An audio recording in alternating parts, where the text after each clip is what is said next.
ಆತ್ಮೀಯ ವೀಕ್ಷಕರೇ, Royson creations YouTube ಚಾನಲ್ಗೆ ನಿಮಗೆ ಸ್ವಾಗತ. ಇಂದಿನ ಈ ವಿಡಿಯೋದಲ್ಲಿ 10ನೇ ತರಗತಿಯ ವಿಜ್ಞಾನ ವಿಷಯದ ಅರ್ಧವಾರ್ಷಿಕ ಪ್ರಶ್ನೆ ಪತ್ರಿಕೆಯನ್ನು ಅವುಗಳ ಉತ್ತರದೊಂದಿಗೆ ವಿಶ್ಲೇಷಿಸ್ತಾ ಇದ್ದೀನಿ. ಈಗ ಆಲ್ರೆಡಿ ನಾನು ಒಂದು ಮಾಡೆಲ್ ಕ್ವಶನ್ ಪೇಪರನ್ನು ನಿಮ್ಮ ಜೊತೆ ಡಿಸ್ಕಷನ್ ಮಾಡಿದ್ದೀನಿ. ಸೊ ನೀವು ಮತ್ತೇನೆ ಇನ್ನೊಂದು 2-3 ಕ್ವಶನ್ ಪೇಪರನ್ನು ರಿವೈಸ್ ಮಾಡಿ ಅಂತ ಹೇಳಿದ್ರಿ. ಸೊ ದಟ್ ಈ ವಿಡಿಯೋನ ನಾನು ಮಾಡ್ತಾ ಇದ್ದೀನಿ. ಸೊ ಯಾರೆಲ್ಲ ಮೊದಲ ಬಾರಿ ನೋಡ್ತಾ ಇದ್ದೀರಾ, ಸಬ್ಸ್ಕ್ರೈಬ್ ಮಾಡಿ ಹಾಗೂ ನಿಮ್ಮ ಫ್ರೆಂಡ್ಸಿಗೆ ಶೇರ್ ಮಾಡಿ ಅಂತ ಈ ವಿಡಿಯೋನ ಪ್ರಾರಂಭಿಸ್ತಾ ಇದ್ದೀನಿ. ಸೊ ಒಟ್ಟಾರೆ ನಿಮಗೆ ಈಗ ಆಲ್ರೆಡಿ ಪ್ಯಾಟ್ರನ್ ಗೊತ್ತಿದೆ. ಸೈನ್ಸಲ್ಲಿ ಬಂದರೆ ನಮಗೆ 3 ವಿಭಾಗ ಬರ್ತವೆ. ಭಾಗ 1, ಭಾಗ 2, ಭಾಗ 3 ಅಂದರೆ ಭೌತ ವಿಜ್ಞಾನ, ರಸಾಯನ ವಿಜ್ಞಾನ ಮತ್ತು ಜೀವ ವಿಜ್ಞಾನ. ಸೊ ಮೊದಲಿಗೆ ನಾವು ಭೌತ ವಿಜ್ಞಾನದಲ್ಲಿ ಬರುವ ಪ್ರಶ್ನೆಗಳನ್ನು ಡಿಸ್ಕಷನ್ ಮಾಡೋಣ. ಫಸ್ಟ್ ಮೇನ್, ಕೆಳಗಿನ ಪ್ರತಿಯೊಂದು ಹೇಳಿಕೆಗೆ 4 ಆಯ್ಕೆಗಳನ್ನು ಕೊಡಲಾಗಿದೆ. ಅವುಗಳಲ್ಲಿ ಸರಿಯಾದದನ್ನು ಆರಿಸಿ ಕ್ರಮಾಕ್ಷರದೊಂದಿಗೆ ಬರೆಯಿರಿ.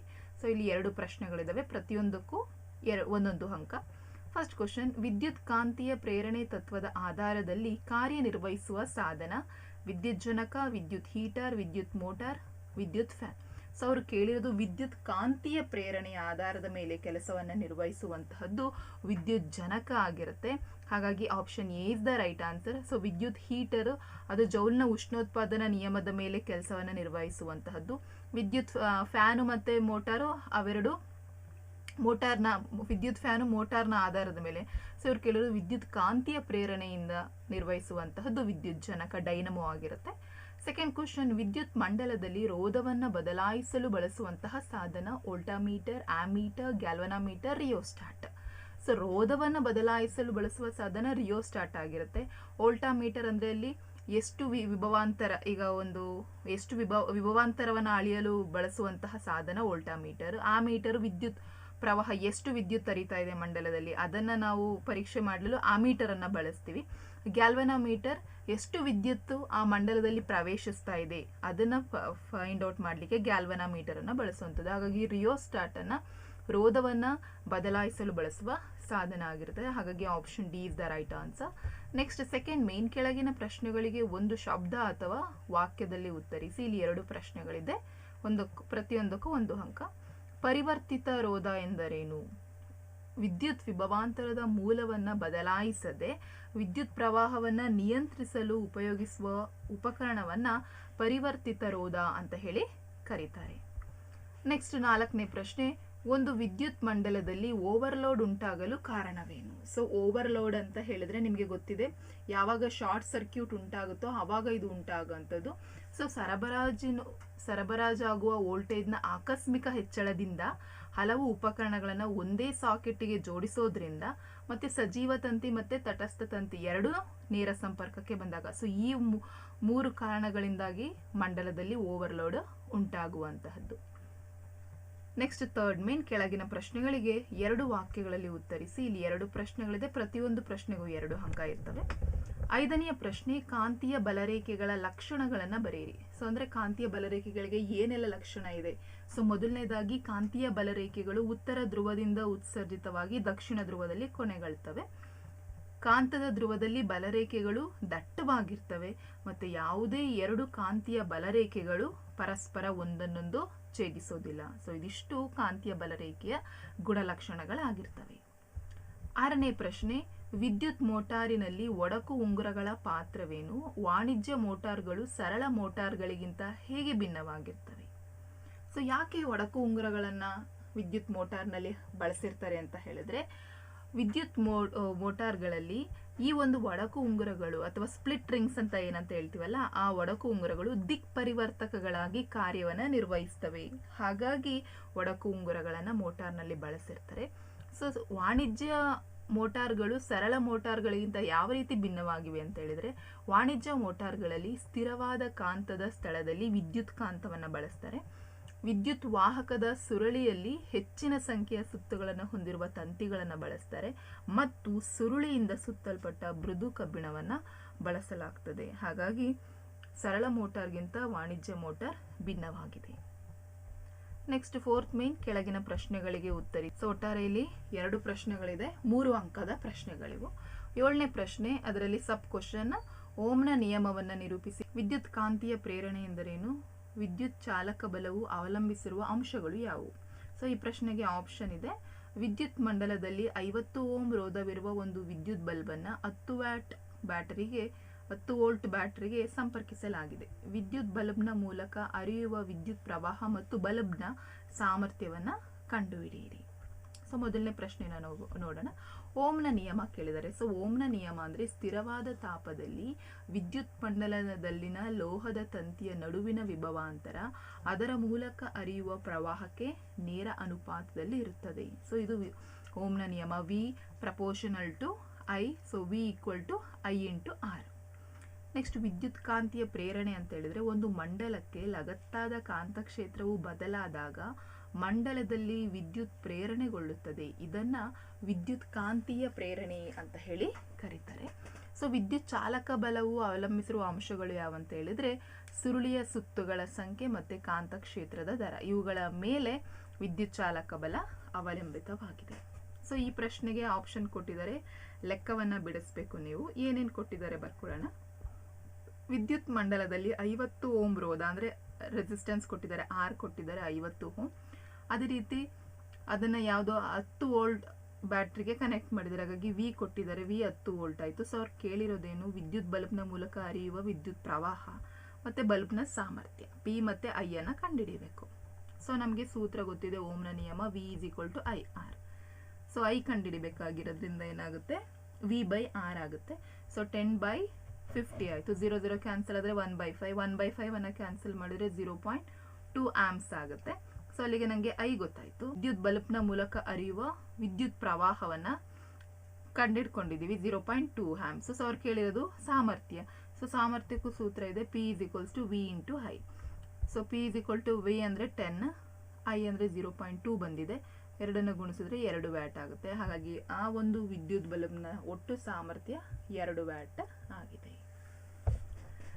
ನೆಕ್ಸ್ಟ್ 8ನೇ ಪ್ರಶ್ನೆ. ಒಂದು ವಿದ್ಯುತ್ ಜನಕವನ್ನ ಚಿತ್ರವನ್ನ ಬರೆದು ಅವುಗಳ ಭಾಗಗಳನ್ನ ಗುರುತಿಸಿ. ಕುಂಚ ಮತ್ತೆ ಉಂಗುರಗಳನ್ನ ಕೇಳಿದ್ದಾರೆ. ವಿದ್ಯುತ್ ಜನಕ ಡೈನಮೋ ಚಿತ್ರವನ್ನ ಕೇಳಿದ್ದಾರೆ. ಸೊ ಇದು ಉಂಗುರ ಆಗಿದೆ, ಇದು ಕುಂಚಗಳು. ನೀಟಾಗಿ ಚಿತ್ರವನ್ನ ಬಿಡಿಸ್ಬೇಕು, ಯಾಕಂದ್ರೆ ನಿಮ್ಗೆ ಇದು 3 ಅಂಕಕ್ಕೆ ಕೇಳಿರೋದ್ರಿಂದ ಭಾಗಗಳನ್ನು ಗುರುತಿಸಿ ಆ ಚಿತ್ರವನ್ನ ಬಿಡಿಸ್ಲಿಕ್ಕೆ ನಿಮ್ಗೆ 1 ಅಂಕ ಇರುತ್ತೆ. Next 5th main. ಈ ಕೆಳಗಿನ ಪ್ರಶ್ನೆಗಳಿಗೆ ಉತ್ತರಿಸಿ. ಇಲ್ಲಿ ಒಟ್ಟಾರೆ 2 ಪ್ರಶ್ನೆಗಳಿದೆ, ಪ್ರತಿ ಒಂದಕ್ಕೂ 4 ಅಂಕಗಳಿದಾವೆ. 9ನೇ ಪ್ರಶ್ನೆ, ಅದರಲ್ಲಿ ಸಬ್ ಕ್ವಶನ್ಸ್ ಇದಾವೆ. ಮೊದಲನೇದು, ಕಾಂತೀಯ ಬಲರೇಖೆಗಳು ಒಂದನ್ನೊಂದು ಛೇದಿಸುವುದಿಲ್ಲ ಏಕೆ? 2ನೇ ಪ್ರಶ್ನೆ, ಕೊಟ್ಟಿರುವ ಚಿತ್ರವನ್ನ ವೀಕ್ಷಿಸಿ, ಚಿತ್ರಕ್ಕೆ ಸಂಬಂಧಿಸಿದಂತೆ ಪ್ರಯೋಗವನ್ನು ಕೈಗೊಂಡು ಸುರುಳಿಯಲ್ಲಿ ಯಾವ ವಿಧದ ವಿದ್ಯುತ್ ಪ್ರವಾಹ ಪ್ರೇರಿತವಾಗುತ್ತದೆ, ನಿಮ್ಮ ಉತ್ತರಕ್ಕೆ ಕಾರಣ ಕೊಡಿ. ಸೊ ಮೊದಲನೇ ಪ್ರಶ್ನೆ ನೋಡಿ, ಕಾಂತೀಯ ಬಲರೇಖೆಗಳು ಒಂದನ್ನೊಂದು ಛೇದಿಸೋದಿಲ್ಲ ಏಕೆ? ಯಾಕೆ ಅಂತ ಹೇಳಿದ್ರೆ, ಛೇದಿಸುವ ಯಾವಾಗ ಕಾಂತೀಯ ಬಲರೇಖೆಗಳು ಒಂದನ್ನೊಂದು ಛೇದಿಸ್ತವೋ ಆ ಬಿಂದುವಿನಲ್ಲಿ ದಿಕ್ಸೂಚಿಯ ಸೂಜಿಯು ಎರಡೂ ದಿಕ್ಕುಗಳತ್ತ ನಿರ್ದೇಶಿಸಬೇಕಾಗುತ್ತೆ. ಈಗ ಅಲ್ಲಿ ಉತ್ತರ ಧ್ರುವ ಅಂತಲೂ ಹೇಳಲಿಕ್ಕಾಗಲ್ಲ, ದಕ್ಷಿಣ ಧ್ರುವ ಅಂತ ಹೇಳಲಿಕ್ಕೂ ಆಗಲ್ಲ. ಯಾಕಂದ್ರೆ ಎರಡೂ ಕಾಂತೀಯ ಬಲರೇಖೆಗಳು ಒಂದನ್ನೊಂದು ಛೇದಿಸ್ತಾ ಇದೆ, ಅವರು ಛೇದಿಸೋದೇ ಇಲ್ಲ. ಛೇದಿಸಿದ್ರೆ ಏನಾಗುತ್ತೆ ಅಂತ ಹೇಳಿದ್ರೆ, ಆ ಒಂದೇ ಒಂದು ದಿಕ್ಸೂಚಿ ಏನಾಗುತ್ತೆ ಅಂದ್ರೆ ಎರಡೂ ದಿಕ್ಕುಗಳನ್ನ ಆ ಒಂದೇ ತುದಿಯಲ್ಲಿ, ಆ ಒಂದೇ ಛೇದಿಸುವ ಬಿಂದುವಿನಲ್ಲಿ ಅದು ನಿರ್ದೇಶಿಸಬೇಕಾಗುತ್ತೆ. ಹಾಗಾಗಿ ಇದು ಸಂಭವನೀಯನೇ ಅಲ್ಲ ಇದು. ಹಾಗಾಗಿ ಕಾಂತೀಯ ಬಲರೇಖೆಗಳು ಯಾವತ್ತೂ ಒಂದನ್ನೊಂದು ಛೇದಿಸೋದಿಲ್ಲ. ನೆಕ್ಸ್ಟ್ ಇಲ್ಲಿ ನೋಡಿ, ನಮಗೆ ಇಲ್ಲೊಂದು ಚಿತ್ರವನ್ನು ಕೊಟ್ಟಿದ್ದಾರೆ. ಸೊ ಈ ಚಿತ್ರಕ್ಕೆ ಸಂಬಂಧಿಸಿದಂತೆ ಪ್ರಯೋಗವನ್ನು ನೀವು ಕೈಗೊಂಡಾಗ ಏನಾಗುತ್ತೆ, ಸುರುಳಿಯಲ್ಲಿ ಯಾವ ವಿಧದ ವಿದ್ಯುತ್ ಪ್ರವಾಹ ಪ್ರೇರಿತವಾಗುತ್ತದೆ? ಆಕ್ಚುಲಿ ಇಲ್ಲಿ ನಮಗೆ ಪರ್ಯಾಯ ವಿದ್ಯುತ್ ಪ್ರವಾಹ. ಏಕೆಂತ ಹೇಳಿದ್ರೆ, ಈ ಒಂದು ಕಾಂತವನ್ನ ಒಳಗೆ ಹಾಕಿ ಹೊರಗಡೆ ತೆಗೆದಾಗ ಏನಾಗುತ್ತೆ, ಕರೆಂಟ್ ಹೋಗಿ ಮತ್ತೆ ಬರುತ್ತೆ, ಅಲ್ಲಿ ತನ್ನ ದಿಕ್ಕನ್ನು ಬದಲಾಯಿಸುತ್ತೆ ವಿದ್ಯುತ್. ಹಾಗಾಗಿ ಅಲ್ಲಿ ಪರ್ಯಾಯ ವಿದ್ಯುತ್, ಆಲ್ಟರ್ನೇಟಿವ್ ಕರೆಂಟ್ ಉಂಟಾಗುವಂಥದ್ದು. ಯಾಕೆಂತ ಹೇಳಿದ್ರೆ ನೋಡಿ, ಇಲ್ಲೇ ಇದೆ, ಗ್ಯಾಲ್ವನಾಮೀಟರಿನ ವಿಚಲನೆಯು ಮೊದಲು ಉಂಟಾದ ವಿಚಲನೆಯ ದಿಕ್ಕಿನ ವಿರುದ್ಧದಲ್ಲೇ ಇರುತ್ತದೆ. ಅಂದ್ರೆ ಗ್ಯಾಲ್ವನಾಮೀಟರಿನ ವಿಚಲನೆಗಳು ಪರಸ್ಪರ ವಿರುದ್ಧ ದಿಕ್ಕಿನಲ್ಲಿರ್ತದೆ. ಯಾಕೆಂದ್ರೆ ಒಳಗಡೆ ಹೋದಾಗ ಅಲ್ಲಿ ಗ್ಯಾಲ್ವನಾಮೀಟರ್ ಏನಾಗಿರುತ್ತೆ, ವಿರುದ್ಧ ದಿಕ್ಕಿನಲ್ಲಿ ಚಲಿಸಿರುತ್ತೆ. ಅದನ್ನು ಹೊರಗಡೆ ತಂದಾಗ ಅದರ ವಿರುದ್ಧ ದಿಕ್ಕಿಗೆ ಬಂದಿರ್ತದೆ. ಹಾಗಾಗಿ ಅದೇನಾಗಿರುತ್ತೆ, ಪರ್ಯಾಯ ವಿದ್ಯುತ್ ಪ್ರವಾಹ ಆಗಿರುತ್ತೆ. 10ನೇ ಪ್ರಶ್ನೆ, ಅದರಲ್ಲಿ ಮೊದಲನೇದು, ವಿದ್ಯುತ್ ಮಂಡಲದಲ್ಲಿ ವಿದ್ಯುತ್ ಉಪಕರಣಗಳನ್ನು ಸರಣಿ ಕ್ರಮದಲ್ಲಿ ಜೋಡಿಸುವ ಬದಲು ಸಮಾಂತರವಾಗಿ ಜೋಡಿಸುವುದರಿಂದ ಆಗುವ ಪ್ರಯೋಜನಗಳೇನು?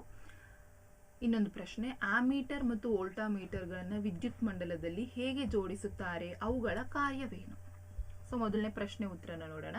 ಯಾಕೆ ಯಾವಾಗಲೂ ನಾವು ಸಮಾಂತರವಾಗಿ ಜೋಡಿಸಿರುವಂತಹ ಒಂದು ಮಂಡಲವನ್ನು ನಾವು ನೋಡ್ತೀವಿ ಅಂತ ಹೇಳಿದ್ರೆ, ವಿದ್ಯುತ್ ಉಪಕರಣಗಳನ್ನು ಸಮಾಂತರವಾಗಿ ಜೋಡಿಸಿದಾಗ ಸಮಾಂತರ ಮಂಡಲವು ವಿದ್ಯುತ್ ಉಪಕರಣಗಳ ಮೂಲಕ ಹರಿಯುವ ವಿದ್ಯುತ್ ಪ್ರವಾಹವನ್ನು ವಿಭಜಿಸುತ್ತದೆ.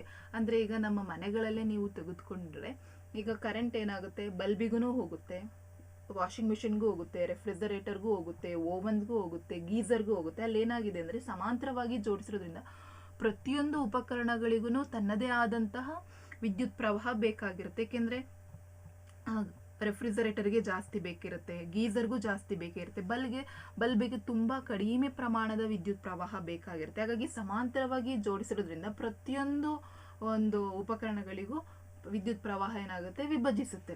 ಸೊ ಅಲ್ಲಿ ಏನಾಗುತ್ತೆ ಅಂದರೆ ಒಂದು ಘಟಕ ವಿಫಲ ಆಯಿತು ಅಂದರೆ, ಈಗ ರೆಫ್ರಿಜರೇಟರ್ ಅಲ್ಲಿ ವರ್ಕ್ ಆಗ್ತಾ ಇಲ್ಲ ಅಂತ ಹೇಳಿದ್ರೆ ಬೇರೆ ಮಂಡಲ ಮುರಿದೋಗೋದಿಲ್ಲ, ಅವು ಅದ್ರ ಪಾಡಿಗೆ ಕೆಲಸ ನಡೆಸ್ತಾ ಇರ್ತವೆ. ಹಾಗಾಗಿ ಸಮಾಂತರ ಮಂಡಲದಲ್ಲಿ ಒಟ್ಟು ರೋಧ ಕಡಿಮೆ ಆಗುತ್ತದೆ. ಆದ್ದರಿಂದ ವಿದ್ಯುತ್ ಉಪಕರಣಗಳು ಅವುಗಳ ರೋಧಕ್ಕನುಗುಣವಾಗಿ ವಿದ್ಯುತ್ ಪ್ರವಾಹವನ್ನ ಪಡೀತವೆ. ಹಾಗಾಗಿ ಯಾವಾಗಲೂ ಮನೆಯ ಗೃಹ ಬಳಕೆಯಲ್ಲಿಯೂ ಸಹ ನಾವು ಸಮಾಂತರವಾಗಿ ಜೋಡಿಸಿರುವಂತಹ ಮಂಡಲವನ್ನೇ ಹೆಚ್ಚಾಗಿ ನೋಡುವಂತಹದ್ದು. ಎರಡನೇದು, ಆಮೀಟರ್ ಮತ್ತೆ ವೋಲ್ಟಾಮೀಟರ್ಗಳನ್ನ ಯಾವ ರೀತಿ ಮಂಡಲದಲ್ಲಿ ಜೋಡಿಸ್ತಾರೆ, ಅವುಗಳ ಕಾರ್ಯ ಏನು? ಆಮೀಟರ್ ಅನ್ನ ವಿದ್ಯುತ್ ಮಂಡಲದಲ್ಲಿ ಸರಣಿ ಕ್ರಮದಲ್ಲಿ ಜೋಡಿಸ್ತಾರೆ, ಆದರೆ ವೋಲ್ಟಾಮೀಟರ್ ಅನ್ನ ಸಮಾಂತರ ಕ್ರಮದಲ್ಲಿ ಜೋಡಿಸಿರ್ತಾರೆ. ಆಮೀಟರ್ ವಿದ್ಯುತ್ ಮಂಡಲದಲ್ಲಿನ ವಿದ್ಯುತ್ ಪ್ರವಾಹದ ದರವನ್ನ ಅಳೆಯುತ್ತೆ, ಆದರೆ ವೋಲ್ಟಾಮೀಟರ್ ವಿದ್ಯುತ್ ಮಂಡಲದಲ್ಲಿನ ವಾಹಕ ತುದಿಗಳ ನಡುವಿನ ವಿಭವಾಂತರವನ್ನು ಅದು ಅಳೆಯುತ್ತೆ. ಸೊ ಇದಿಷ್ಟು ಅರ್ಥ ಆಗಿದೆಯಲ್ಲ. ಸೊ ಇದಿಷ್ಟು ನಿಮ್ಮ ಭೌತ ವಿಜ್ಞಾನಕ್ಕೆ ಬರುವಂತಹ ಪ್ರಶ್ನೆಗಳು. ತದನಂತರ ನಾವು ರಸಾಯನ ವಿಜ್ಞಾನದ ಪ್ರಶ್ನೆಗಳನ್ನ ನೋಡೋಣ. ಫಸ್ಟ್ ಮೇನ್, ಕೆಳಗಿನ ಪ್ರತಿಯೊಂದು ಹೇಳಿಕೆಗೆ 4 ಆಯ್ಕೆಗಳನ್ನು ಕೊಡಲಾಗಿದೆ, ಅವುಗಳಲ್ಲಿ ಸರಿಯಾದದನ್ನು ಆರಿಸಿ ಕ್ರಮಾಕ್ಷರದೊಡನೆ ಬರೆಯಿರಿ.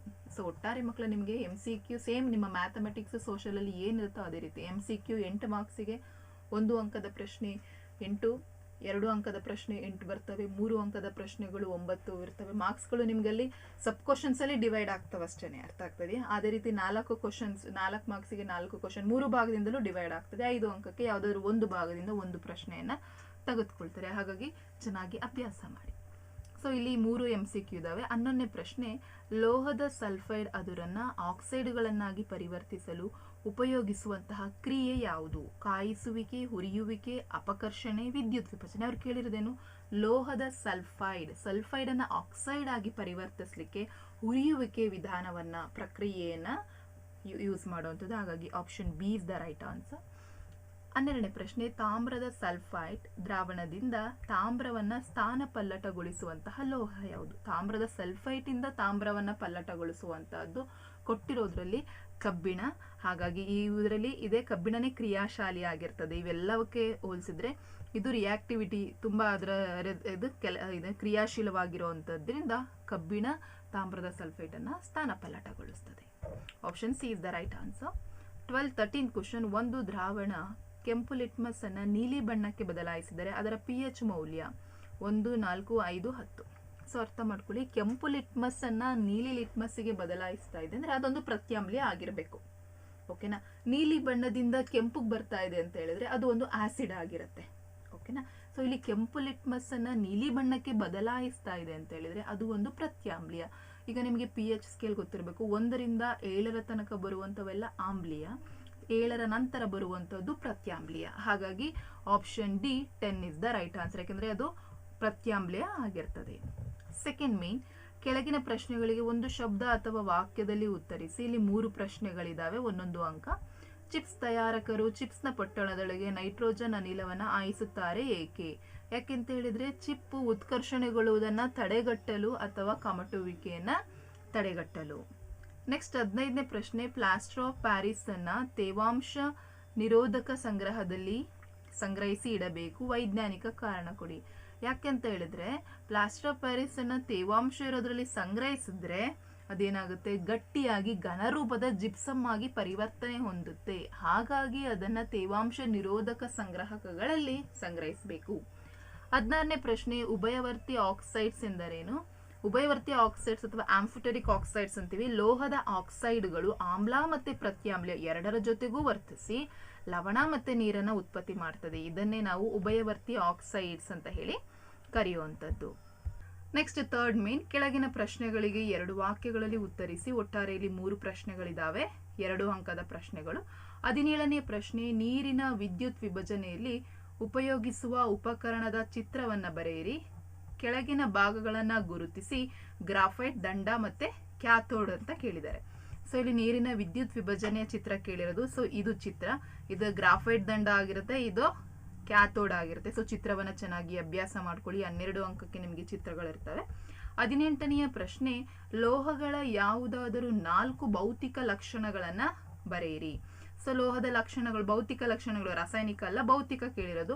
ಅವು ಒಳೆಯುತ್ತವೆ, ಕುಟ್ಯತೆಯನ್ನು ಹೊಂದಿದೆ, ತನ್ಯತೆಯ ಗುಣವನ್ನ ಹೊಂದಿವೆ, ಮತ್ತೆ ಉಷ್ಣ ಮತ್ತು ವಿದ್ಯುತ್ತಿನ ಉತ್ತಮ ವಾಹಕಗಳು, ಕೊಠಡಿಯ ಉಷ್ಣತೆಯಲ್ಲಿ ಅವು ಘನ ರೂಪದಲ್ಲಿ ಇರ್ತದೆ. ಸೊ ಇದಿಷ್ಟನ್ನ ಬರೆದ್ರೆ 2 ಅಂಕ ಸಿಗುತ್ತೆ ನಿಮಗೆ. 19ನೇ ಪ್ರಶ್ನೆ,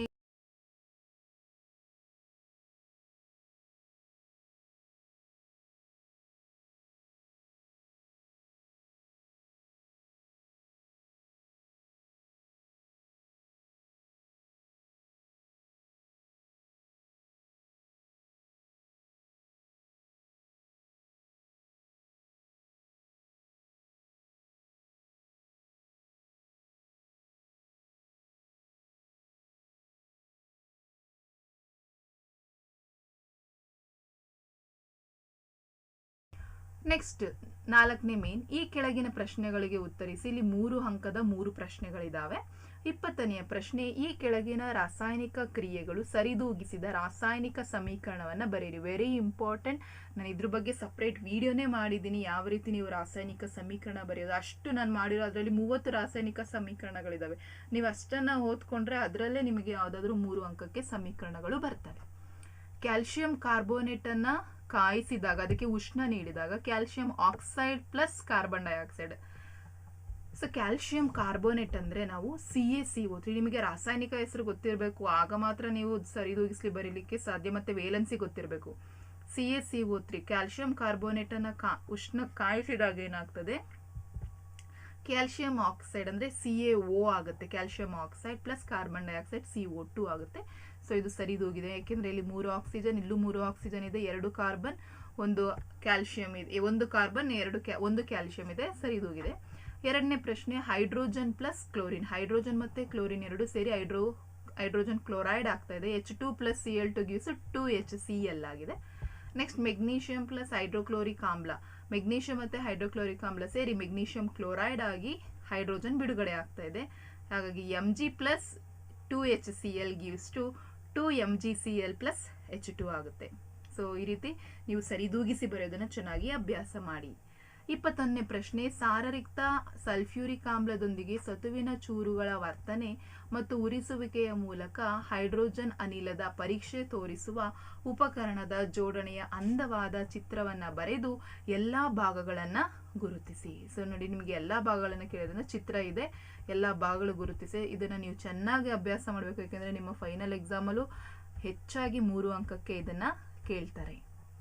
ನೆಕ್ಸ್ಟ್ 22ನೇ ಪ್ರಶ್ನೆ, ಅಯಾನಿಕ ಸಂಯುಕ್ತಗಳು ಎಂದರೇನು? 2 ಲಕ್ಷಣಗಳನ್ನ ಬರೆಯಿರಿ. ಸೊ ಅಯಾನಿಕ ಸಂಯುಕ್ತಗಳಂದ್ರೆ ಎಲೆಕ್ಟ್ರಾನ್ಗಳು ಲೋಹದಿಂದ ಅಲೋಹಕ್ಕೆ ವರ್ಗಾವಣೆಯಾದಾಗ ಉಂಟಾಗುವ ಸಂಯುಕ್ತಗಳಿಗೆ ನಾವು ಅಯಾನಿಕ ಸಂಯುಕ್ತ ಅಂತೇಳಿ. ಅರ್ಥ ಆಗ್ತಿದೆಯಾ? ಎಲೆಕ್ಟ್ರಾನ್ಗಳು ಲೋಹದಿಂದ ಅಲೋಹಕ್ಕೆ ವರ್ಗಾವಣೆ ಆದಾಗ ಉಂಟಾಗುವಂತಹ ಒಂದು ಸಂಯುಕ್ತನೇ ಅಯಾನಿಕ ಸಂಯುಕ್ತಗಳು. ಸೊ ಇದರ 2 ಲಕ್ಷಣ ಕೇಳಿದರೆ ನಾನು ಒಟ್ಟಾರೆ ನಿಮಗೆ 4 ಕೊಟ್ಟಿದ್ದೀನಿ, ಯಾಕೆಂದ್ರೆ ನಿಮ್ಮ ಎಕ್ಸಾಮ್ಗೆ ಯೂಸ್ ಆಗುತ್ತೆ. 4 ಕೇಳೋ ಚಾನ್ಸಸ್ ಇರ್ತದೆ. ಹಾಗಾಗಿ ಫಸ್ಟ್ ಇಂದು ಭೌತ ಸ್ಥಿತಿ. ಅಯಾನಿಕ ಸಂಯುಕ್ತಗಳು ಘನವಸ್ತುಗಳಾಗಿದ್ದು ಧನ ಮತ್ತು ಋಣ ಅಯಾನುಗಳ ನಡುವೆ ಪ್ರಬಲ ಆಕರ್ಷಣಾ ಬಲದಿಂದ ಸ್ವಲ್ಪ ಮಟ್ಟಿಗೆ ಗಟ್ಟಿಯಾಗಿರ್ತವೆ. ಸೊ ಈ ಒಂದು ಸಂಯುಕ್ತಗಳು ಸಾಮಾನ್ಯವಾಗಿ ಮೃದುವಾಗಿದ್ದು ಒತ್ತಡ ಹಾಕಿದಾಗ ಪುಡಿ ಹಾಕ್ತವೆ. ಸೊ ಇದು ಮೊದಲನೇ ಲಕ್ಷಣ. 2ನೇದು ಕರಗುವ ಬಿಂದು ಮತ್ತೆ ಕುದಿ ಬಿಂದುಗಳು. ಅಯಾನಿಕ ಸಂಯುಕ್ತಗಳು ಹೆಚ್ಚಿನ ಕರಗುವ ಬಿಂದು ಮತ್ತೆ ಕುದಿ ಬಿಂದುಗಳನ್ನ ಹೊಂದಿರ್ತವೆ. ಯಾಕೆ ಅಂತ ಹೇಳಿದ್ರೆ ಅವುಗಳ ನಡುವೆ ನಾನು ಆಗ್ಲೇ ಹೇಳಿದೆ, ಅವು ಗಟ್ಟಿಯಾಗಿರ್ತವೆ. ಸೊ ಹಾಗಾಗಿ ಅವುಗಳನ್ನ ಒಡಿಬೇಕು ಅಂತ ಹೇಳಿದ್ರೆ ಆ ಒಂದು ಅಯಾನುಗಳು ಪ್ರಬಲವಾಗಿರ್ತ ಆಕರ್ಷಣೆ ಹೊಂದಿರ್ತವೆ. ಆ ಬಂಧ ಹೊಡ್ಕೋಬೇಕು ಅಂದ್ರೆ ಅಲ್ಲಿ ಹೆಚ್ಚಿನ ಕುದಿ ಬಿಂದು ಅವಶ್ಯಕತೆ ಇರ್ತದೆ. ಹಾಗಾಗಿ ಯಾವಾಗ್ಲೂ ಅಯಾನಿಕ ವಸ್ತುಗಳು ಹೆಚ್ಚಿನ ಕರಗುವ ಬಿಂದು ಮತ್ತೆ ಕುದಿ ಬಿಂದುವನ್ನು ಹೊಂದಿರ್ತವೆ. ಆ ಪ್ರಶ್ನೆನೂ ಬೇಕಾದ್ರೆ ಕೇಳಬಹುದು. ನೆಕ್ಸ್ಟ್ ವಿಲೀನತೆ. ಅಯಾನಿಕ ಸಂಯುಕ್ತಗಳು ಸಾಮಾನ್ಯವಾಗಿ ನೀರಿನಲ್ಲೇ ವಿಲೀನವಾಗ್ತವೆ ಮತ್ತು ಸಾವಯವ ದ್ರಾವಗಳಾದ ಸೀಮೆಎಣ್ಣೆ, ಪೆಟ್ರೋಲ್ ಇವುಗಳಲ್ಲಿ ವಿಲೀನಗೊಳ್ಳೋದಿಲ್ಲ. ವಿದ್ಯುತ್ ವಾಹಕತೆ. ಈ ಪ್ರಶ್ನೆನೂ ಸಹ ನಿಮಗೆ ಗಿವ್ ರೀಸನ್ ತರ, ಕಾರಣ ಕೊಡಿ ಅನ್ನೋ ತರ ಕೇಳ್ತಾರೆ. ಒಂದು ದ್ರಾವಣದ ಮೂಲಕ ವಿದ್ಯುತ್ತಿನ ಹರಿಯುವಿಕೆಯು ವಿದ್ಯುದಾಂಶ ಪೂರಿತ ಕಣಗಳ ಚಲನೆಯನ್ನು ಒಳಗೊಂಡಿದೆ. ಅಯಾನಿಕ ಸಂಯುಕ್ತಗ ಜಲೀಯ ದ್ರಾವಣವು ಅಯಾನುಗಳನ್ನು ಹೊಂದಿದ್ದು ದ್ರಾವಣದ ಮೂಲಕ ವಿದ್ಯುತ್ ಹಾಯಿಸಿದಾಗ ಅವು ವಿದ್ಯುತ್ ಆವೇಶಗಳ ಕಡೆ ಚಲಿಸ್ತವೆ. ಘನ ಸ್ಥಿತಿಯಲ್ಲಿ ಅಯಾನಿಕ ವಸ್ತುಗಳು ತಮ್ಮ ಮೂಲಕ ವಿದ್ಯುತ್ತನ್ನ ಹರಿಯಬಿಡೋದಿಲ್ಲ. ಇದು ನಿಮಗೆ ಗೊತ್ತಿರಬೇಕು, ಹೆಚ್ಚಾಗಿ ಕೇಳ್ತಾ ಇರ್ತಾರೆ. ಘನ ಸ್ಥಿತಿಯಲ್ಲಿ ಅಯಾನಿಕ ವಸ್ತುಗಳು ಯಾಕೆ ತಮ್ಮ ಮೂಲಕ ವಿದ್ಯುತ್ತನ್ನ ಹರಿಯಬಿಡೋದಿಲ್ಲ ಅಂತ ಹೇಳಿದ್ರೆ, ಅಲ್ಲಿ ಅಯಾನುಗಳು ಪ್ರಬಲವಾದ ಆಕರ್ಷಣ ಬಲದಿಂದ ಕೂಡಿರ್ತವೆ. ಹಾಗಾಗಿ ಅಲ್ಲಿ ಅಯಾನುಗಳು ಒತ್ತೊತ್ತಾಗಿರೋದು ನಮಗೆ ಹೆಚ್ಚಿನ ಮಟ್ಟದ ಎನರ್ಜಿ ಶಕ್ತಿ ಬೇಕಾಗಿರುತ್ತೆ ಅವುಗಳ ಬಂಧ ಹೊಡ್ಕೊಳ್ಳಿಕ್ಕೆ. ಹಾಗಾಗಿ ಅಲ್ಲಿ ಯಾವುದೇ ರೀತಿಯ ವಿದ್ಯುತ್ ಹರಿಯೋದಿಲ್ಲ. ಆದರೆ ಅವು ದ್ರಾವಣ ಸ್ಥಿತಿಯಲ್ಲಿ ಇದ್ದಾಗ ಅವುಗಳು ಮೂಲಕ ಎಲೆಕ್ಟ್ರಾನ್ಗಳು ಏನಾಗ್ತದೆ ಹರಿಯುತ್ತೆ. ಹಾಗಾಗಿ ಆಗ ಅದು ವಿದ್ಯುತ್ ವಾಹಕತೆಯನ್ನು ದ್ರಾವಣದಲ್ಲಿದ್ದಾಗ ಮಾತ್ರ ಅದು ವಿದ್ಯುತ್ತನ್ನು ತನ್ನ ಮೂಲಕ ಹಾಯಿಸುತ್ತೆ. ಸೊ ಇದಿಷ್ಟು ನಿಮಗೆ 3 ಅಂಕದ ಪ್ರಶ್ನೆಗಳು. ನೆಕ್ಸ್ಟ್ 5th ಮೇನ್ ಕೆಳಗಿನ ಪ್ರಶ್ನೆಗೆ ಉತ್ತರಿಸಿ. ಇಲ್ಲಿ ಒಂದು 4 ಅಂಕದ ಪ್ರಶ್ನೆ ಇದೆ, ಕಾರಣ ಕೊಡಿ. ಫಸ್ಟ್ ಕ್ವಶನ್, ಅಯಾನಿಕ ಸಂಯುಕ್ತಗಳು ಘನಸ್ಥಿತಿಯಲ್ಲಿದ್ದಾಗ ವಿದ್ಯುತ್ ಅವಾಹಕಗಳು, ದ್ರವ ಸ್ಥಿತಿಯಲ್ಲಿದ್ದಾಗ ಒಳ್ಳೆಯ ವಾಹಕಗಳು. ಲಾಸ್ಟ್ ಆನ್ಸರ್ ಏನಿದೆಯೋ ಅದೇ ನಿಮಗೆ ಇಲ್ಲಿಗೆ ಆಗುತ್ತೆ ನೋಡಿ. ಸೊ ಘನಸ್ಥಿತಿಯಲ್ಲಿ ಅಯಾನಿಕ ವಸ್ತುಗಳು ತಮ್ಮ ಮೂಲಕ ಯಾವುದೇ ವಿದ್ಯುತ್ತನ್ನು ಹರಿಯೋ ಬಿಡೋದಿಲ್ಲ, ಯಾಕೆಂದ್ರೆ ಅವು ಘನವಸ್ತುಗಳು ಕಠಿಣ ರಚನೆಯಿಂದಾಗಿ ಅಯಾನುಗಳ ಚಲನೆ ಸಾಧ್ಯ ಇರೋದಿಲ್ಲ. ಆದರೆ ಅವು ದ್ರವಿಸಿದ ಸ್ಥಿತಿಯಲ್ಲಿದ್ದಾಗ ಅಯಾನಿಕ ಸಂಯುಕ್ತಗಳು ತಮ್ಮ ಮೂಲಕ ವಿದ್ಯುತ್ ಹರಿಯಲು ಬಿಡ್ತವೆ. ಇದು ದ್ರವಿಸಿದ ಸ್ಥಿತಿಯಲ್ಲಿ ಸಾಧ್ಯವಾಗಲು ಕಾರಣವೇನೆಂದರೆ ವಿದ್ಯುದಾಂಶ ಪೂರಿತ ವಿದ್ಯುತ್ ಅಯಾನುಗಳ ನಡುವಣ ವಿದ್ಯುತ್ ಆಕರ್ಷಣಾ ಬಲಗಳು ಉಷ್ಣತೆಗೆ ಹೊಡೆತವೆ. ಹಾಗಾಗಿ ಅಯಾನುಗಳು ಸ್ವತಂತ್ರವಾಗಿ ಚಲಿಸ್ತವೆ ಮತ್ತು ವಿದ್ಯುತ್ತನ್ನು ಹರಿಯಬಿಡ್ತವೆ. ನೆಕ್ಸ್ಟ್ ಅದರಲ್ಲಿ 2ನೇ ಪ್ರಶ್ನೆ, ಬೆಳ್ಳಿಯ ಪಾತ್ರೆಗಳನ್ನು ಗಾಳಿಗೆ ತೆರೆದಿಟ್ಟಾಗ ಕ್ರಮೇಣ ಕಪ್ಪಾಗ್ತವೆ. ಯಾಕೆಂತ ಹೇಳಿದ್ರೆ ಬೆಳ್ಳಿಯ ಪಾತ್ರೆಗಳನ್ನು ಗಾಳಿಗೆ ತೆರೆದಿಟ್ಟ ಸ್ವಲ್ಪ ನಂತರದ ಕಾಲ ಕಪ್ಪಾಗಲು ಕಾರಣ ಅವು ಬೆಳ್ಳಿ ಗಾಳಿಯಲ್ಲಿರುವಂತಹ ಸಲ್ಫರ್ನ ಜೊತೆ ವರ್ತಿಸಿ ಬೆಳ್ಳಿಯ ಸಲ್ಫೈಡ್ ಪದರವನ್ನ ಉಂಟು ಮಾಡಿಕೊಳ್ಳುತ್ತೆ. ಹಾಗಾಗಿ ಅವು ಕಪ್ಪಾಗ್ತವೆ. ನೆಕ್ಸ್ಟ್ ಇನ್ನೊಂದು ಪ್ರಶ್ನೆ, ಕಬ್ಬಿಣದ ಸಲ್ಫೇಟ್ ದ್ರಾವಣಕ್ಕೆ ತಾಮ್ರವನ್ನು ಸೇರಿಸಿದಾಗ ರಾಸಾಯನಿಕ ಕ್ರಿಯೆ ನಡೆಯೋದಿಲ್ಲ. ಯಾಕೆ ಅಂತ ಹೇಳಿದ್ರೆ ತಾಮ್ರದ ಕ್ರಿಯಾಶೀಲತೆ ಕಬ್ಬಿಣಕ್ಕಿಂತ ಕಡಿಮೆ ಇರ್ತದೆ. ಹಾಗಾಗಿ ತಾಮ್ರದ ಸಲ್ಫೇಟ್ ಅನ್ನ ತುಂಬಾ ಈಸಿಯಾಗಿ ಸ್ಥಾನ ಪಲಟಗೊಳಿಸುವಂತದ್ದು ಯಾವುದಂದ್ರೆ ಕಬ್ಬಿಣ ಆಗಿರುತ್ತೆ. ನೆಕ್ಸ್ಟ್ 6th ಮೇನ್ ಕೆಳಗಿನ ಪ್ರಶ್ನೆಗಳಿಗೆ ಉತ್ತರಿಸಿ. ಇಲ್ಲಿ 1 ಅಂಕದ ಒಂದೇ ಪ್ರಶ್ನೆ 5 ಅಂಕಕ್ಕಿದೆ. 24ನೇ ಪ್ರಶ್ನೆ, ಒಂದು ಜಮೀನಿಗೆ ಕೃಷಿ ತಜ್ಞರು ನಿರ್ದಿಷ್ಟ ಪ್ರಮಾಣದ ಸುಣ್ಣವನ್ನು ಸೇರಿಸಲು ಸಲಹೆ ನೀಡಿದ್ದಾರೆ. ಇದಕ್ಕೆ ಕಾರಣವೇನಿರಬಹುದು, ವಿವರಿಸಿ. ನೆಕ್ಸ್ಟ್ ಅದರಲ್ಲಿ ಇನ್ನೊಂದು ಪ್ರಶ್ನೆ ಇದೆ, ಪ್ರಬಲ ಆಮ್ಲ ಎಂದರೇನು? ಎ, ಬಿ ಮತ್ತು ಸಿ ದ್ರಾವಣಗಳ pH ಮೌಲ್ಯಗಳು ಕ್ರಮವಾಗಿ 5, 6, ಮತ್ತು 7 ಆಗಿವೆ.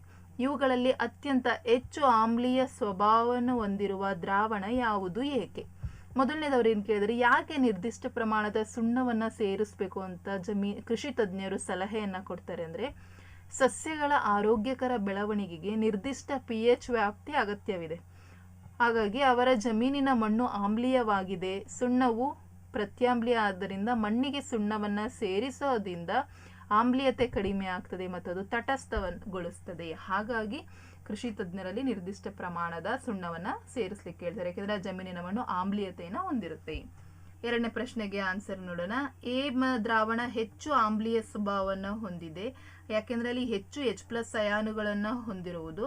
ಆಹಾರ ಸೇವನೆಯ ನಂತರ ಬಾಯಿಯಲ್ಲಿ ಉಳಿದ ಸಕ್ಕರೆ ಮತ್ತು ಆಹಾರದ ಕಣಗಳ ವಿಘಟನೆಯಿಂದ ಬಾಯಿಯಲ್ಲಿರುವ ಬ್ಯಾಕ್ಟೀರಿಯಾಗಳು ಆಮ್ಲಗಳನ್ನು ಉತ್ಪತ್ತಿ ಮಾಡುತ್ತವೆ. ಇದನ್ನು ತಡೆಗಟ್ಟುವ ಅತ್ಯುತ್ತಮ ವಿಧಾನ ಎಂದರೆ ಆಹಾರ ಸೇವನೆಯ ನಂತರ ಬಾಯಿಯನ್ನು ಸ್ವಚ್ಛಗೊಳಿಸುವುದು. ಹಲ್ಲುಗಳನ್ನು ಸ್ವಚ್ಛಗೊಳಿಸಲು ಸಾಮಾನ್ಯವಾಗಿ ಪ್ರತ್ಯಾಮ್ಲೀಯವಾಗಿರುವ ಟೂತ್ ಪೇಸ್ಟ್ಗಳನ್ನು ಬಳಸೋದ್ರಿಂದ ಹೆಚ್ಚುವರಿ ಆಮ್ಲವನ್ನು ತಟಸ್ಥಗೊಳಿಸಬಹುದು ಮತ್ತು ಅಲ್ಲಿನ ಸವೆತವನ್ನು ತಡೆಗಟ್ಟಬಹುದು. ಸೊ ಅರ್ಥ ಆಗಿದೆಯಲ್ಲ? ಇದಿಷ್ಟು ನೀವು ಬರೆದ್ರೆ ನಿಮಗೆ 5 ಅಂಕ ಸಿಗುತ್ತೆ. ಸೊ ಇಲ್ಲಿಗೆ ನಿಮಗೆ ರಸಾಯನ ವಿಜ್ಞಾನ ಮುಗಿಯುತ್ತೆ. ತದನಂತರ ಬರುವಂಥದ್ದು ಜೀವ ವಿಜ್ಞಾನದ ಪ್ರಶ್ನೆಗಳು. ಇಲ್ಲೂ ಸಹ ಫಸ್ಟ್ ಮೇನಲ್ಲಿ ನಿಮಗೆ MCQ ಕ್ವಶನ್ಸ್ ಇದೆ. 4ರಲ್ಲಿ 1ಅನ್ನ ಸರಿಯಾದನ್ನ ಆಯ್ಕೆ ಮಾಡಿ ಅದರ ಕ್ರಮಾಕ್ಷರದೊಳಗೆ ಬರೀಬೇಕು ನೀವು. 25ನೇ ಪ್ರಶ್ನೆ, ಮಾನವನ ದೇಹದ ಎಲ್ಲಾ ಭಾಗಗಳಿಂದ ರಕ್ತವನ್ನ ಹೃದಯಕ್ಕೆ ಸಾಗಿಸುವಂತಹ ನಾಳ ಯಾವುದು?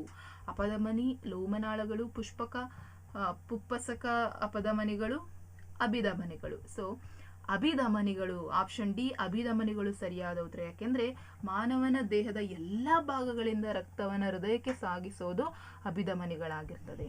26ನೇ ಪ್ರಶ್ನೆ, ನರಕೋಶದಲ್ಲಿ ವಿದ್ಯುತ್ ಆವೇಗವು ಚಲಿಸುವ ಸರಿಯಾದ ಮಾರ್ಗ ಯಾವ ರೀತಿ ನರ ಆವೇಗಗಳು ಚಲಿಸ್ತವೆ. ಇಲ್ಲಿ 4 ಆಪ್ಷನ್ ಕೊಟ್ಟಿದ್ದಾರೆ.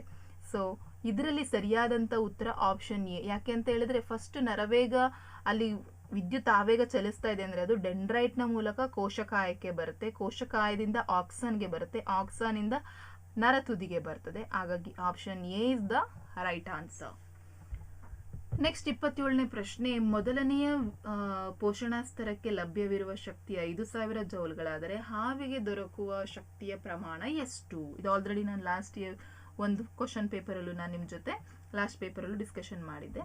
ಸೊ ಅಲ್ಲಿ ನಮಗೆ ಗೊತ್ತಿರಬೇಕು ಪೋಷಣಾ ಸ್ತರದಲ್ಲಿ ಏನಾಗುತ್ತೆ ಅಂದರೆ ಪ್ರತಿ ಒಂದು ಪೋಷಣಾ ಸ್ತರಕ್ಕೆ ಹೋಗ್ತಾ 10% ಅಷ್ಟು ಶಕ್ತಿ ಏನಾಗ್ತಾ ಹೋಗುತ್ತೆ, ಕಡಿಮೆ ಆಗ್ತಾ ಹೋಗುತ್ತೆ. ಹಾಗಾಗಿ ಮೊದಲನೇ ಸ್ತರದಲ್ಲಿ 5000 ಇದೆ ಅಂತ ಹೇಳಿದ್ರೆ ಹಾವಿಗೆ ಬರುವಷ್ಟೊತ್ತಿಗೆ, ಏಕೆಂದರೆ ಸಸ್ಯಗಳು ಮೊದಲನೇ ಸ್ತರದಲ್ಲಿ ಇರ್ತವೆ, ಆನಂತರ ಅವುಗಳನ್ನು ಭಕ್ಷಿಸುವಂಥದ್ದು, ತದನಂತರ ಇದು ಹಾವು ಇದಕ್ಕೆ ಬರೋದು 4ನೇ ಪ್ಲೇಸಿಗೆ ಬರೋದ್ರಿಂದ ಅಲ್ಲಿ 5 ಜೌಲಷ್ಟು ಶಕ್ತಿಯ ಪ್ರಮಾಣ ಮಾತ್ರ ಹಾವಿಗೆ ದೊರಕುವಂಥದ್ದು. ಹಾಗಾಗಿ option B 5 joule is the right answer.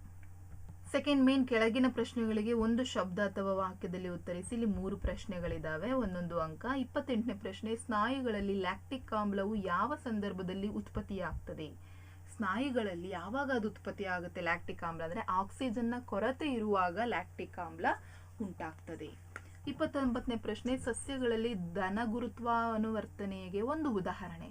ಧನ ಗುರುತ್ವಾನುವರ್ತನೆ ಅಂತ ಹೇಳಿದ್ರೆ ಮಣ್ಣಿನ ಆಳಕ್ಕೆ ಬೇರುಗಳು ಬೆಳವಣಿಗೆ ಆಗೋದೇ ಧನ ಗುರುತ್ವಾನುವರ್ತನೆ ಆಗಿರುತ್ತೆ. ಅಂದ್ರೆ ಗುರುತ್ವಾನುವರ್ತನೆ ಅಂತ ಹೇಳಿದ್ರೆ ಭೂಮಿಯ ಕಡೆಗೆ ಎಳಿತಾ ಇರೋದು. ಸೊ ಭೂಮಿಯಿಂದ ಕಾಂಡ, ಬೇರಿಂದ ಕಾಂಡ ಏನಾಗುತ್ತೆ, ಬೇರೆ ಮೇಲ್ಗಡೆ ಬೆಳೀತಾ ಹೋಗುತ್ತೆ, ಅದು ಋಣ ಗುರುತ್ವಾನುವರ್ತನೆಗೆ ಉದಾಹರಣೆ ಆಗುತ್ತೆ. ಭೂಮಿಯ ಆಳಕ್ಕೆ ಬೇರು ಬೆಳೆಯುವಂಥದ್ದು ಧನ ಗುರುತ್ವಾನುವರ್ತನೆಗೆ ಒಂದು ಉದಾಹರಣೆ ಆಗುತ್ತೆ.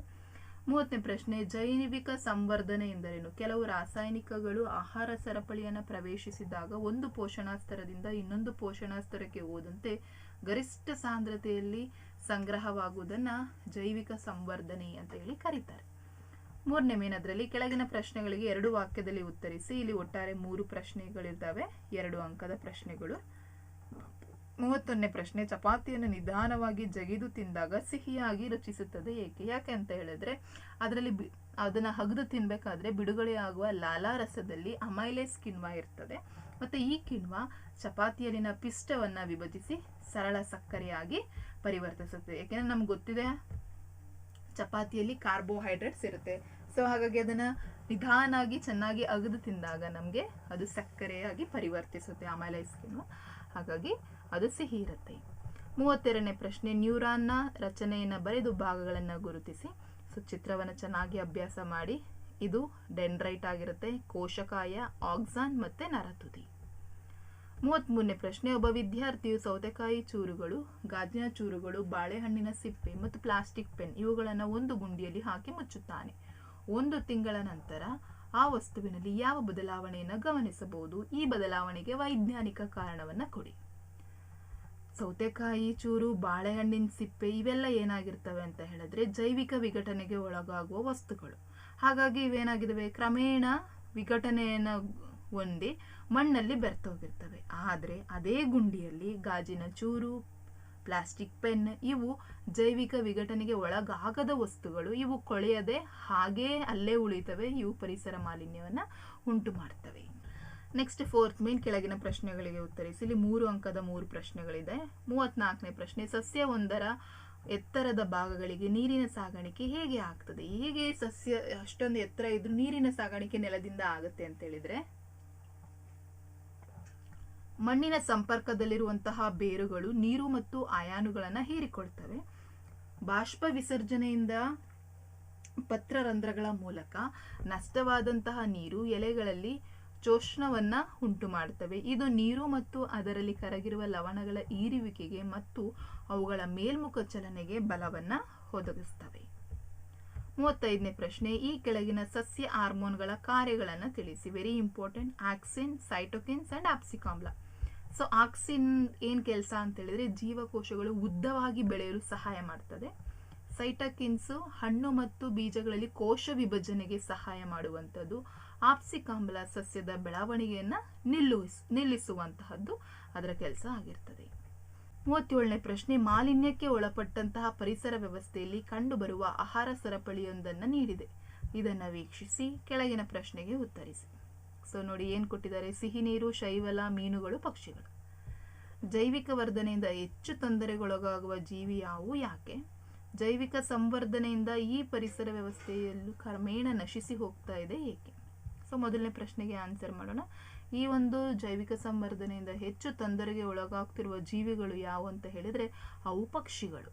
ಯಾಕೆ ಅಂತ ಹೇಳಿದ್ರೆ ಒಂದು ಪೋಷಣಾ ಸ್ತರದಿಂದ ಇನ್ನೊಂದು ಪೋಷಣಾ ಸ್ತರಕ್ಕೆ ಹೋದಂತೆ ಜೈವಿಕ ಸಂವರ್ಧನೆಗೆ ಒಳಗಾಗುವ ರಾಸಾಯನಿಕ ಸಾಂದ್ರತೆ ಹೆಚ್ಚಾಗ್ತಾ ಇದೆ. ಹಾಗಾಗಿ ಕೊನೆಯಲ್ಲಿರುವಂತಹದ್ದೇ ಪಕ್ಷಿ, ಹಾಗಾಗಿ ಅದು ಹೆಚ್ಚು ತೊಂದರೆಗೆ ಒಳಗಾಗ್ತದೆ. ಸೊ ಈ ಜೈವಿಕ ಸಂವರ್ಧನೆಯಿಂದ ಪರಿಸರ ವ್ಯವಸ್ಥೆ ಕ್ರಮೇಣವಾಗಿ ನಶಿಸಿ ಹೋಗ್ತಾ ಇದೆ. ಯಾಕೆ ಅಂತ ಹೇಳಿದ್ರೆ ಜೈವಿಕ ಸಂವರ್ಧನೆಗೆ ಒಳಗಾಗುವ ರಾಸಾಯನಿಕಗಳು ಆಹಾರ ಸರಪಳಿಗಳಲ್ಲಿ ಸಂಗ್ರಹವಾಗ್ತಾ ಹೋಗ್ತಾ ಇದೆ. ಇವುಗಳನ್ನು ಆಹಾರ ಸರಪಳಿಯಿಂದ ಹೊರತೆಗೆಯಲು ಸಾಧ್ಯನೇ ಇಲ್ಲ, ಹಾಗಾಗಿ ಅದು ನಶಿಸಿ ಹೋಗ್ತಾ ಇದೆ. ಸೊ ಇದಿಷ್ಟು ನಿಮಗೆ 3 ಅಂಕದ ಪ್ರಶ್ನೆಗಳು. ನೆಕ್ಸ್ಟ್ ನಿಮಗೆ ಲಾಸ್ಟ್ಗೆ ಬರುವಂಥದ್ದು ಒಂದು 4 ಅಂಕದ ಪ್ರಶ್ನೆ. ಅದು ಈ ಕೆಳಗಿನ ಪ್ರಶ್ನೆಗಳಿಗೆ ಉತ್ತರಿಸಿ. 4 ಅಂಕದ ಒಂದು ಪ್ರಶ್ನೆ, ಅದು ಮಾನವನ ಹೃದಯದ ನೀಳಛೇದ ನೋಟವನ್ನು ತೋರಿಸುವ ಚಿತ್ರವನ್ನು ಬರೆದು ಭಾಗಗಳನ್ನು ಗುರುತಿಸಿ. ನಾವು ನಿಮಗೆ ಇಲ್ಲಿ ಹೃದಯದ ಚಿತ್ರವನ್ನು ಕೊಟ್ಟಿದ್ದೀನಿ ನೋಡಿ ಮಕ್ಕಳ. ಚಿತ್ರವನ್ನು ನೀವು ಚೆನ್ನಾಗಿ ಅಭ್ಯಾಸ ಮಾಡ್ಕೋಬೇಕು. ಅಭ್ಯಾಸ ಮಾಡಲಿಲ್ಲ ಅಂತ ಹೇಳಿದ್ರೆ ಅವರು ಮಿದುಳಿನ ಚಿತ್ರವನ್ನೇ ಕೇಳ್ತಾರೆ ಅಂತ ಹೇಳಲಿಕ್ಕಾಗಲ್ಲ, ಹೃದಯದ ಬೇಕಾದರೂ ಕೇಳ್ಬೋದು. ಹಾಗಾಗಿ 2 ಚಿತ್ರಗಳನ್ನು ಚೆನ್ನಾಗಿ ಅಭ್ಯಾಸ ಮಾಡಿಕೊಂಡು ನಿಮ್ಮ ಎಕ್ಸಾಮ್ಗೆ ಪ್ರಿಪೇರ್ ಆಗಿ ಮಿಡ್ ಟರ್ಮಲ್ಲಿ ಒಳ್ಳೆಯ ಅಂಕವನ್ನು ತೆಗೆದುಕೊಳ್ಳಿ. ಆಲ್ರೆಡಿ ಇವೆರಡೂ ಕ್ವಶನ್ ಪೇಪರ್ ಸಾಕು ನಿಮಗೆ. ಇವೆರಡನ್ನು ಚೆನ್ನಾಗಿ ನೀವು ಪ್ರಿಪೇರ್ ಆಗಿ, ಇದರಲ್ಲಿ ಎಷ್ಟೋ ಕ್ವಶನ್ಸ್ ನಿಮಗೆ ರಿಪೀಟ್ ಆಗ್ತವೆ.